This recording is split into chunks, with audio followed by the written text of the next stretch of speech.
All right, noting the time, David, noting the time, we should come to order. This is the organizational meeting of the new term of the Board of Estimate and Taxation. Please rise for the salute to the flag. I pledge allegiance to the flag of the United States of America and to the republic for which it stands, one nation, under God, indivisible, with liberty and justice for all.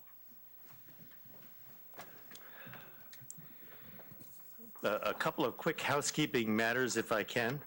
I'd like to first take a moment to mention Lou Caravella, a lifelong resident of Coscob, the mayor of Coscob, our tax collector for 5 terms, 10 years, from 1998 to 2009. Since 1953, he ran the Post Stationery, contributed to the poor quality of the teeth health, the dental health of most of the youth of Coscob during that period of time. I don't think there's one youngster in Coscob who doesn't know about Post Stationery and the time that they spent and the warmth of Lou Caravella, who was surrogate parent to them during those times. He also served on the RTM District 8, served on endless boards and commissions in town. He also served on the PTA of the Coscob School. He was a Rotarian. I'm told he was a bowler extraordinaire. I'm not a bowler myself, but I'm told he was a very fine bowler. He was chair of the Democratic Town Committee. Only the best of us manages to do that. He died on Thursday, last Thursday, the 2nd of January, at the age of 93. His wake was today. His funeral is tomorrow at St. Catherine's Church at 11 o'clock. And I'm going to ask that we observe just a few moments of silence out of regard and respect for Lou Caravella.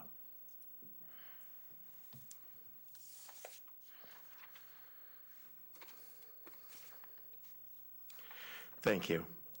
For our next item of the order of business, I note the presence from a sickbed here of our longstanding town clerk, Carm Budkins.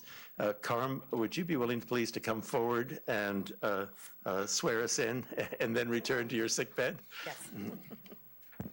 Will you all please rise and raise your right hand? Do you solemnly swear that you will faithfully discharge according to law your duties as members of the Board of Estimate and Taxation of the Town of Greenwich to the best of your ability, so help you God? Congratulations. Thank you. Thank you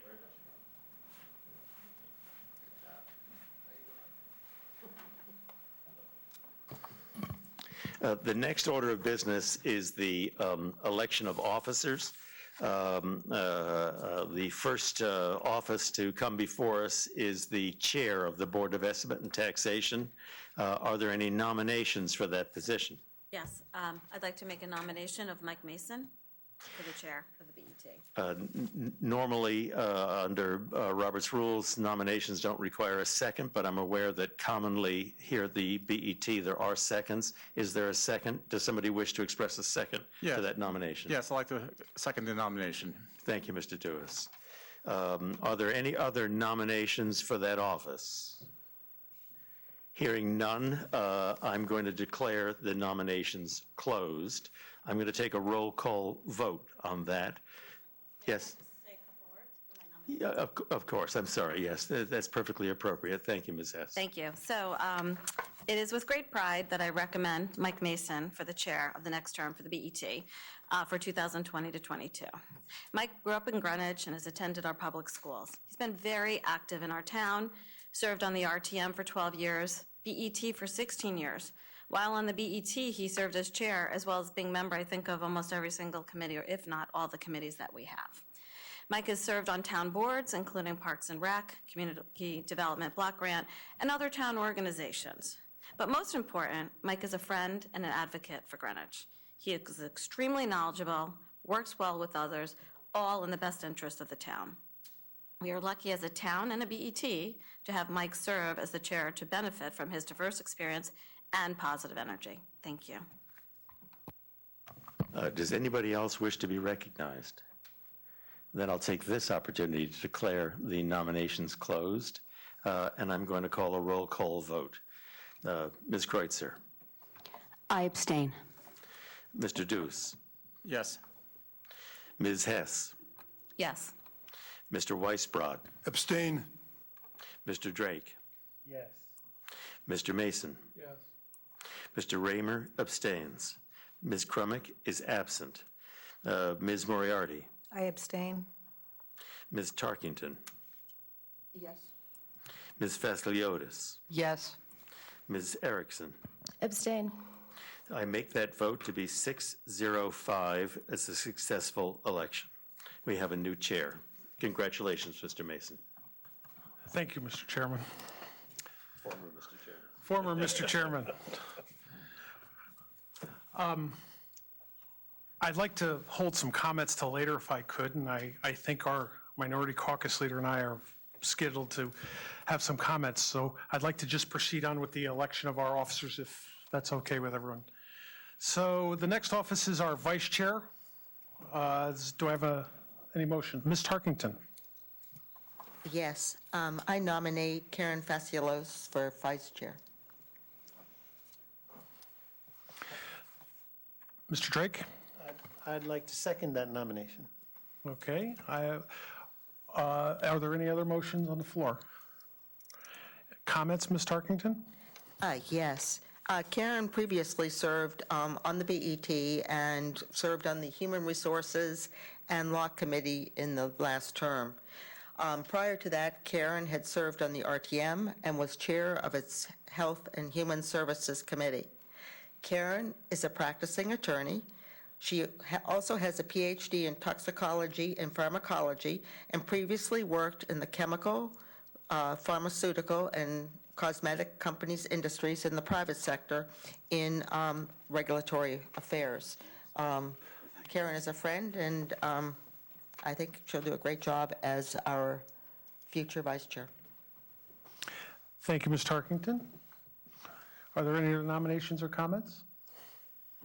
Then I will close nominations for our vice chair, and I will, not in my normal fashion, but I will follow Mr. Raymer, our past chair, and I will do a roll call vote. And Ms. Erickson, I'll start with you. Abstain. Ms. Vasiliotis? Yes. Ms. Tarkington? Yes. Ms. Moriarty? I abstain. Ms. Crumack is absent. Mr. Raymer? Abstain. I am a yes. Mr. Drake? Yes. Mr. Weisbrod? Abstain. Ms. Hess? Yes. Mr. Deuce? Yes. And Ms. Krucher? Abstain. That is a 6-0-5 vote, and that has passed. Thank you. Moving on to our next position is clerk of the board. I'd like to open up for nominations for clerk. Ms. Vasiliotis? I nominate Bill Drake as clerk of the board. Do I have a second? I second that. Nominated by Ms. Vasiliotis, seconded by Ms. Hess. Discussion? Yes, Bill has been on the BET for 6 years. This is his 4th term. He's served as clerk of the board in the past, and I've been told if elected, he will be happy and more than willing to serve our board. Are there any other nominations from the floor? Then I will move that nominations be closed, and I will do a roll call vote, and we'll change the order because some of my predecessors always went right to left or left to right. So, Mr. Drake, you get to vote first. I vote in favor. I vote in favor. Mr. Raymer? Abstain. Mr. Weisbrod? Abstain. Ms. Crumack is not here. Ms. Moriarty? I abstain. Ms. Hess? Yes. Ms. Tarkington?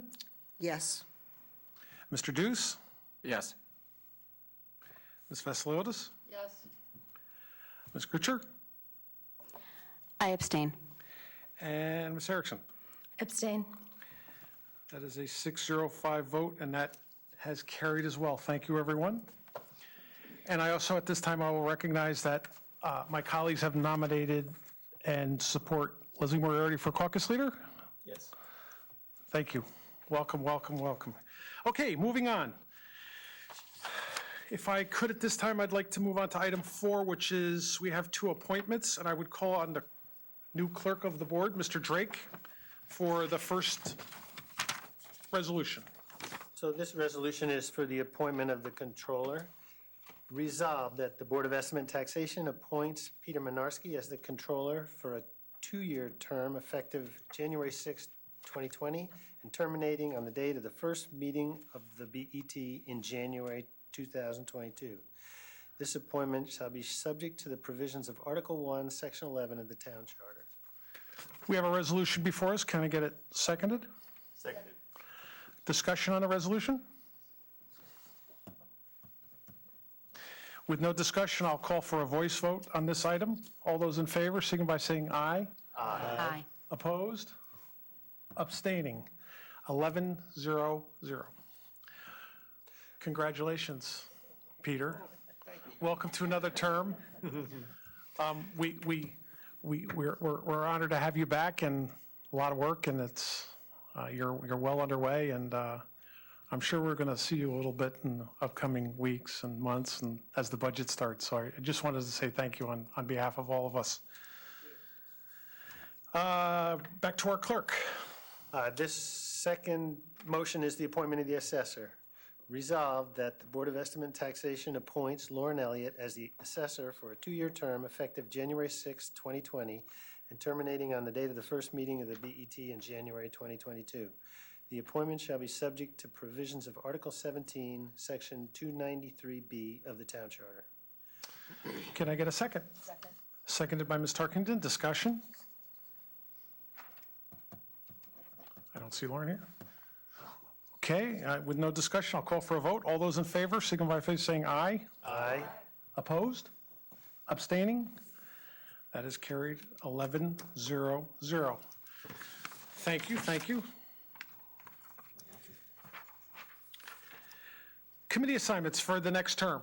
I want to say thank you for all the coffees, all the input, all the conversations, all the scheduling changes, all the hard work. I especially want to thank Ms. Moriarty. I can't tell you how much time we put into this. This was interesting. It was a good dialogue. We've got some conversations that go with these, but I'll go through our standing committees first. Audit Committee, Mr. Drake will chair, Mr. Deuce, Ms. Erickson, Mr. Weisbrod. Our Budget Committee, Ms. Tarkington will chair, Ms. Hess, Ms. Moriarty, Mr. Raymer. Our HR Committee, Ms. Vassilotis is chair, Ms. Hess, Ms. Crumick, Ms. Kuchar. Our Investment Committee, Mr. Deuce will chair, Mr. Drake, Mr. Weisbrod, Ms. Kuchar. Our Law Committee will remain as last year, Ms. Vassilotis will chair, and Ms. Crumick.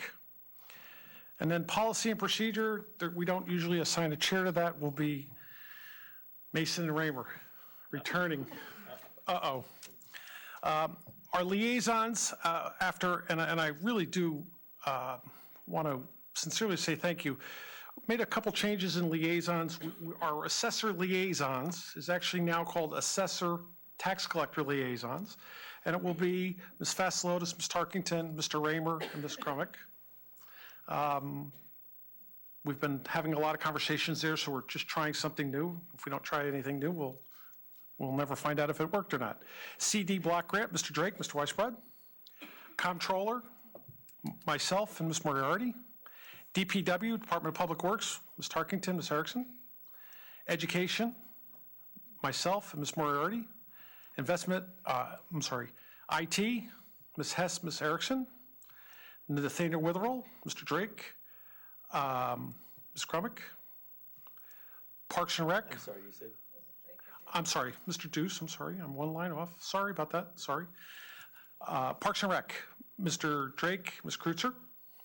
Our Public Safety Liaisons, again, another change we have. We have a lot going on in public safety. We have a special study that we're doing, and we're increasing that to 4, so there'll be myself, Ms. Vassilotis, Mr. Raymer, Mr. Weisbrod. OPEB, Mr. Deuce, Ms. Kreutzer. Labor contracts, Mr. Raymer and myself. So that takes care of our liaisons, and I will get this to Elaine. Special projects, school lunch fund, Ms. Hess, Mr. Raymer. And we have 3 other projects that are sort of in limbo that just came up in the last term. And I have a footnote here that there's probably a potential for a building committee which would change this. So just bear with me. Cardinal Stadium, Ms. Erickson and myself. Greenwich High School Phase 1 project as we know it today, and the Julian Curtis feasibility study as we know it today. Myself and Ms. Moriarty will be on that, but I expect a future building committee as we find out if they qualify for state reimbursement, and then there'll be ed specs and the RTM will create a building committee in which we get a seat. Ongoing, I have a MISA building committee I would like to keep going with Ms. Tarkington and Ms. Moriarty, and I'm actually adding another ongoing, and I'm going to call it open building committees, which are Hamilton Avenue and Glenville, and I'm going to ask Ms. Tarkington and Ms. Moriarty to also follow through on those. We've had a lot of discussion about making sure we get all the potential reimbursements from the state on those projects and getting them closed out. And MISA's in that position, so I'm just adding for those 2 members to follow through on that. Our new Lead Building Committee is still open. Mr. Drake will continue on that. And we have had some conversations we've heard about from the first selectman about a potential upcoming Greenwich Plaza committee of some kind. I don't have the scope or anything, so I haven't done anything on that, and that'll be more to follow as we have those conversations. So that is what I have there. So I look forward to getting that to Elaine, and I would encourage all of the committees to sort of, at their first meeting, just have an organizational schedule. And I mean, everybody's still working on a few meeting date changes for the upcoming year and getting rooms with Elaine. So, but again, I thank everyone. Item 7, Freedom of Information update. Amina Ahmad from the Law Department. Good evening, Mr. Chairman, members of the BET. First of all, congratulations. I've worked with, I think, almost every one of you here over the last several years, and look forward to getting to know 2 of the new members and continuing to work with all of you again. You didn't say the old members. The old members, no, I didn't. When I was asked to speak on the FOI, he emailed me or called me the other day, and I said, you know, this group doesn't need an FOI update because you're all veterans of town and local government, and you've been seeing the FOI Act in its full force over the years that you've been involved on the BET and other boards and commissions over the course of your work with the town. So I'm going to keep my presentation very brief. What I did bring with me are these little cards that the Freedom of Information Commission used to print but stopped printing many years ago. But before they did that, they sent me a big box of these, and I'm down to really these and maybe a handful more in the office. So these, even the Freedom of Information Commission no longer has these. And everything you need to know about the Freedom of Information Act is in here. So my comments are going to be very brief. So I'll Thank you. Do you want us to pass them?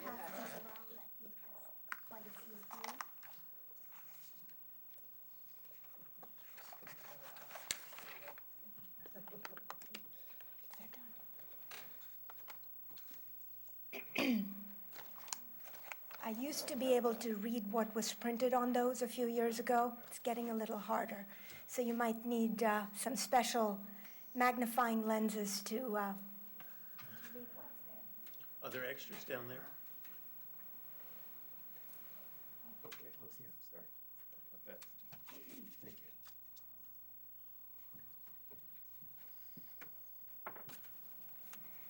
So as all of you know, the Freedom of Information Act is our version of the sunshine laws. So every meeting you hold is really not your meeting, it's supposed to be the public's meeting. All the records that you have, and I see, Mr. Mason, you're having some difficulty reading that. Small print.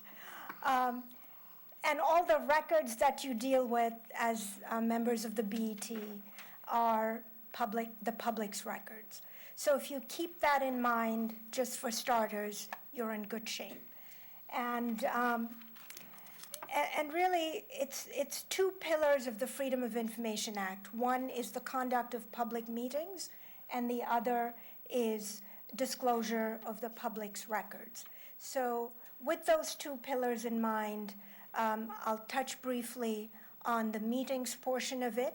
As you know, you're having a meeting today, and in order to get this meeting in its official form, a couple of things needed to happen. There needed to be a posting of what was going to occur at this meeting. There was a time frame within which the posting needed to have happened, at least 24 hours prior to this meeting.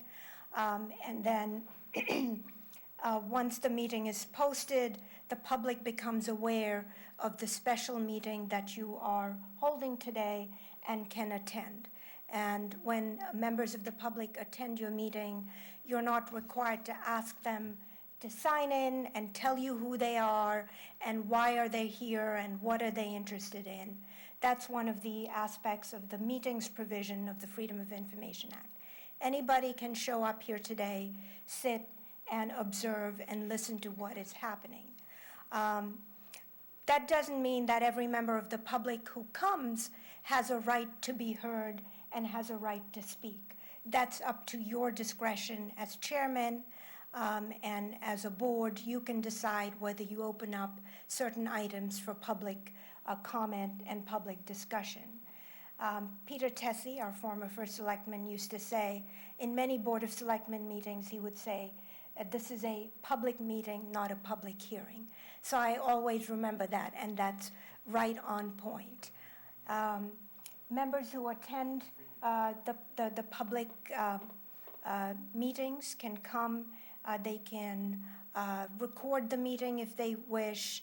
The media can come. I know there's a member from the Greenwich Time here today. If the media wanted to bring out their recording equipment or video equipment, they could do that as long as they're not doing it in a way that obstructs the conduct of your meeting. There are certain exceptions to the public meeting requirement. One that you're most familiar with, I think, is the executive session. And I know I've appeared before you many times. There are specific reasons why you can go into an executive session, and essentially that's where you exclude members of the public. The most common exception that you would deal with, I think, would be the executive session when you're discussing pending litigation, pending claims. So that's the one exception to the open public meeting, which I think you will see more often than not. One other thing to remember, so if a quorum of this board, the BET, decides to attend a meeting of the Board of Selectmen or the Board of Education, does that make it a public meeting of the BET for which you would have to notice the meeting and do everything you would as you have done for today's meeting? And the answer to that is no. For example, there are 2 members of the Board of Selectmen here today. That's a quorum. But that's not a meeting of the Board of Selectmen. They're here to observe and participate in your meeting. So that's another little exception. If you decide to go out to coffee or lunch and there happens to be a quorum of this board, as long as you're not doing that to discuss board business, you're good. Of course, you might say, well, who's going to know? But anyway, it's good practice not to conduct official business if you're simply at a social gathering or just getting together for a holiday lunch or whatever it is. And there are only 3 types of meetings that the Freedom of Information Commission recognizes. You'll see it in this little handout. There's the regular meeting, the special meeting, and an emergency meeting. And regular meetings are really those meetings which you post at the beginning of the year, and they're all there for everybody to see. Special meetings would be ones which are not posted at the beginning of the year, and you need to meet for whatever reason. That would be a special meeting. At a special meeting, you post your notice of that special meeting, and only those items which are listed on that notice can be taken up at the special meeting. Unlike if you're at a regular meeting of the BET, by 2/3 vote, you can add an item to the agenda, but you can't do that for a special meeting of this board. And then there's the third, not very often used type of meeting, and that would be an emergency meeting.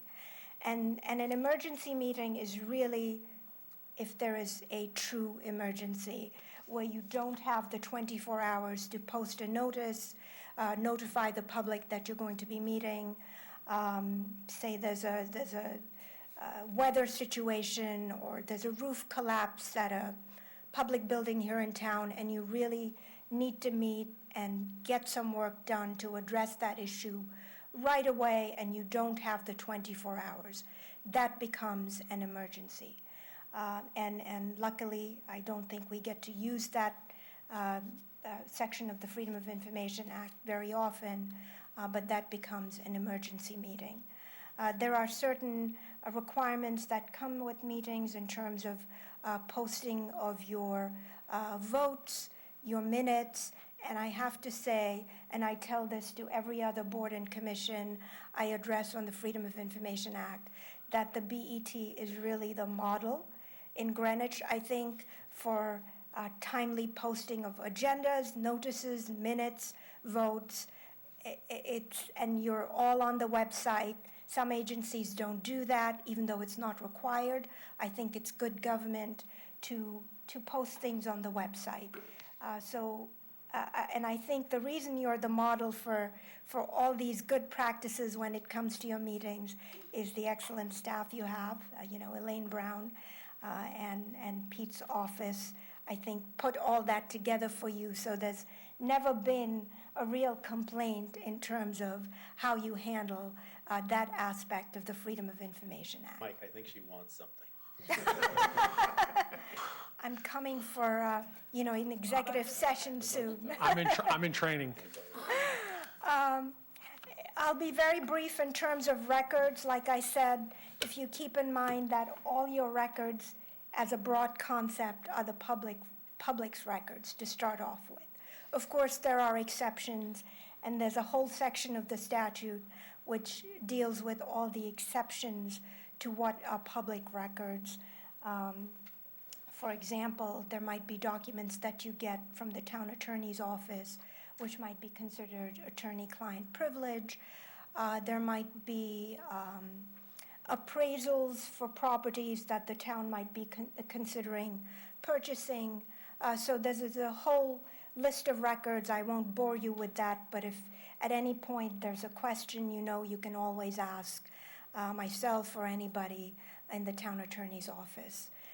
I welcome questions. I don't want to take up too much of your time, Mr. Raymer. So I have a thorny question, and I don't expect you to necessarily answer this on the spot. It was raised at caucus, but it's been raised with me before, and I thought I knew the answer, but I've never been 100% sure. And it relates to communications within a caucus. If I send an email to Ms. Moriarty on something that relates to the business affairs of our caucus, not intended for dissemination either publicly or to my across the aisle colleagues, the question is whether or not that's FOI-able. We're accustomed to, when we meet as a caucus, if we meet the requirements of a caucus, we're not within the meaning of the FOI, a meeting, and therefore it is not public. Right. We don't have to admit the public, we don't post meetings, we don't have to post votes at the meeting or minutes of the meeting, it's private. Section 1-210 is the section you talked about that lays out the exceptions to what records are FOI-able. The section altogether only talks about the records of an agency that are FOI-able. And I have always been assuming that because the communications within a caucus are not the records of the agency, they're not FOI-able.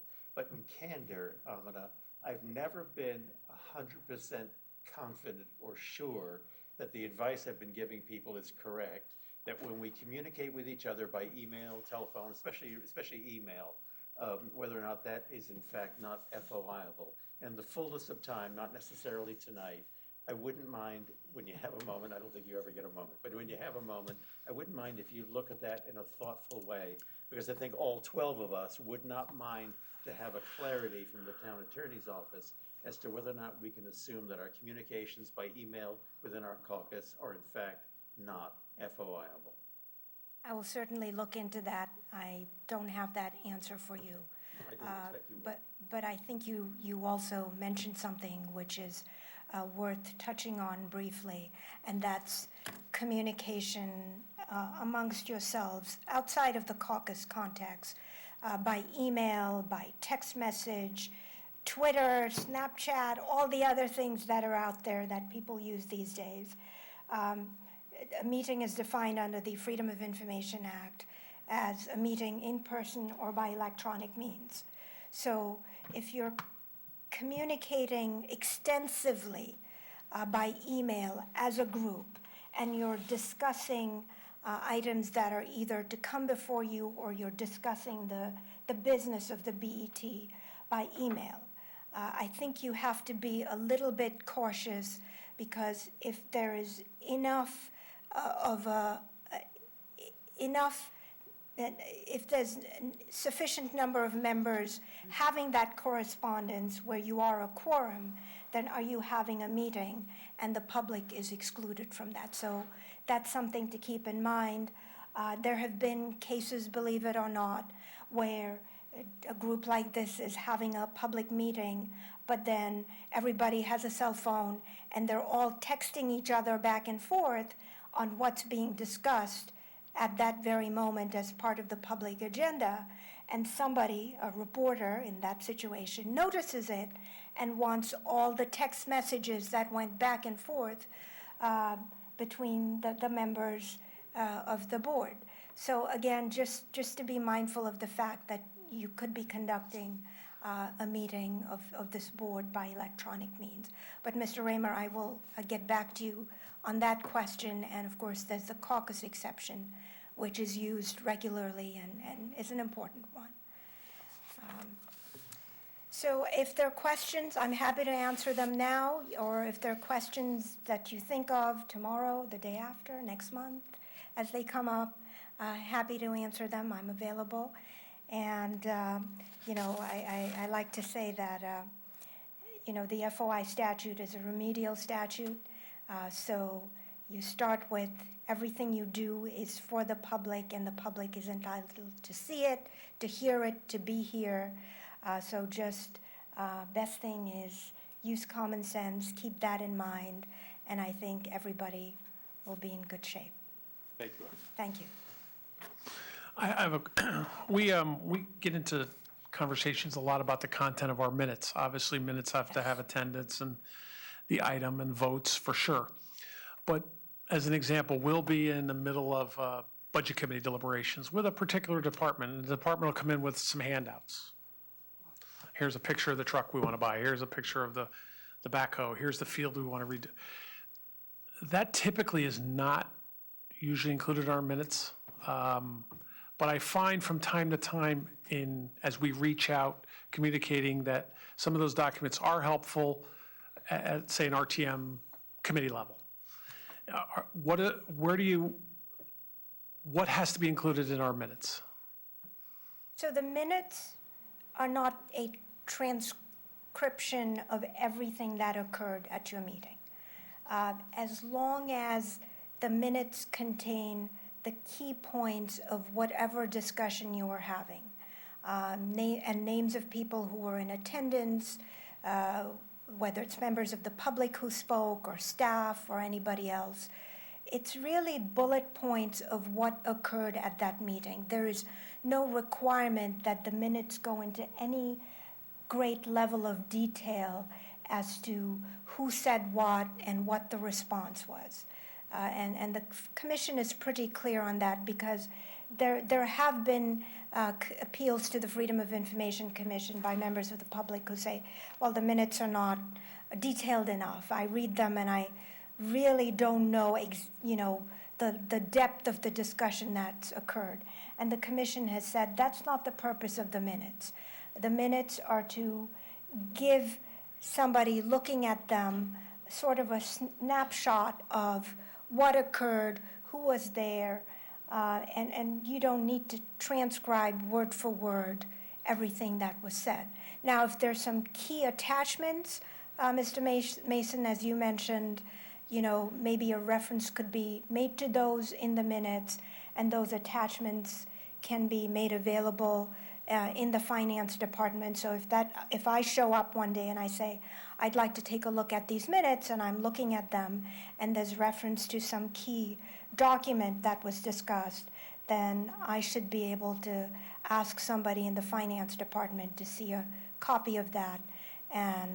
But you don't have to go into any great detail about that attachment itself. Anyone else have anything? Thank you. Thank you. You always do a great job. Thank you. Thank you so much. That moves us to item 8. Ms. Moriarty?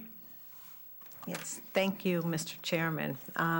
First, I want to congratulate Pete on your renomination, re-election as controller. We're so grateful for your experience and your dedication to the job, and it was exhibited almost every day, but last week, the credit agency meetings went really smoothly. You certainly knew the material and were able to present the status of the town's financials and the issues and challenges facing us in a very comprehensive and clear way. So thank you very much for that. I also want to congratulate Lauren Elliott, who's an expert in her field and does a great job supporting us and the grand list for the town. But now I want to turn to the biggest challenge for this board over the next 2 years, and that's going to be the pronunciation of our newest member's name. So I would like, Mr. Chairman, if it's okay, to give her the opportunity of sharing with us the correct pronunciation. Please. My husband will be very happy with that. Cruiser, like the Land Cruiser, like a Toyota. So cruiser. It's So not a lot Kreutzer. easier than it looks. Yes, So cruiser. with that, Thank you. everybody can take note. It rhymes with bruiser. Now I want to turn my comments to be a little bit more serious. The BET has a very important role in town government, and we take our responsibility seriously. Tonight, the officers of this board were elected. By charter, the BET chair and vice chair positions are occupied by the party that polled the highest in the latest election, which was the Republican Party. Their caucus members spent the last several months determining amongst themselves which members should assume which positions. Typically, all members of this board vote in favor of those choices. However, tonight, the Democratic members chose to abstain. We remain troubled by the actions of our colleagues over the past 4 months, but we're hopeful that going forward, the BET will return to the norms of this board with functioning, working relationships among the members. The BET Democrats are committed to fulfilling the significant responsibility given to us under Section 1 of the town charter to properly administer the financial affairs of the town for the benefits of all the residents of Greenwich. The BET Democrats are well qualified, and we're looking forward to addressing the opportunities and challenges facing Greenwich. Thank you. Thank you. So my comments are a little different. First of all, Peter, Catherine, Roland, Elaine, the team in finance, the assessor's office, I said it before, it's understated.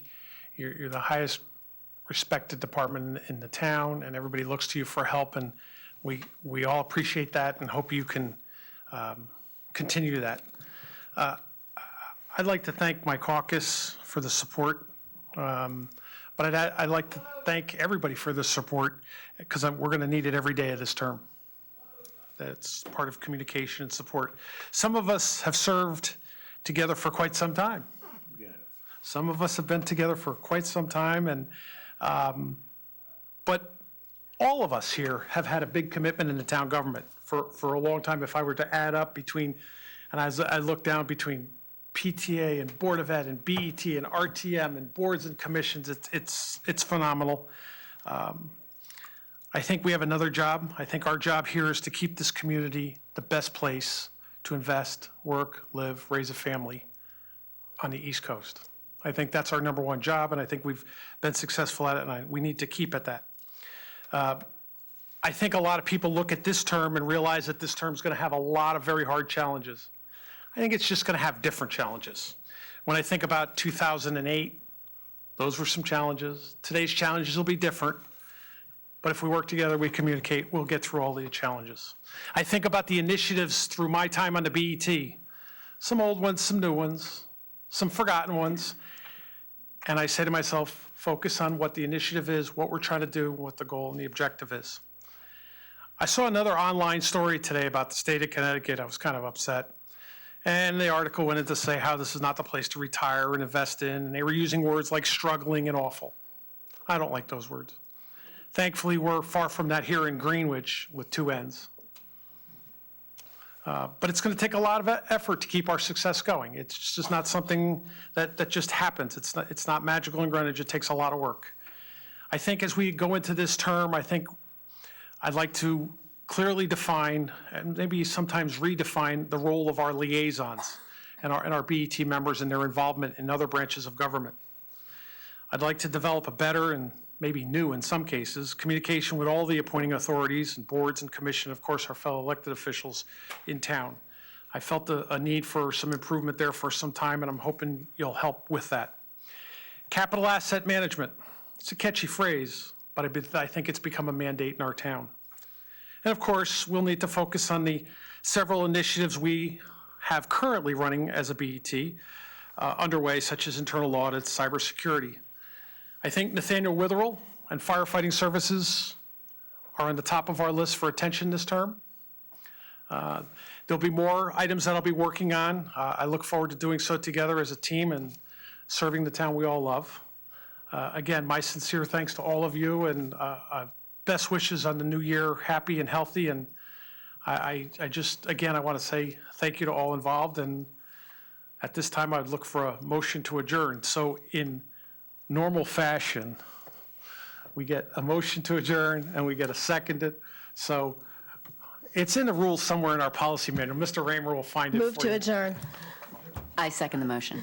All those in favor? Aye. Opposed? Do a roll call vote? Thank you. No, they alternate between, yeah. Thank you. I did not know that little twist.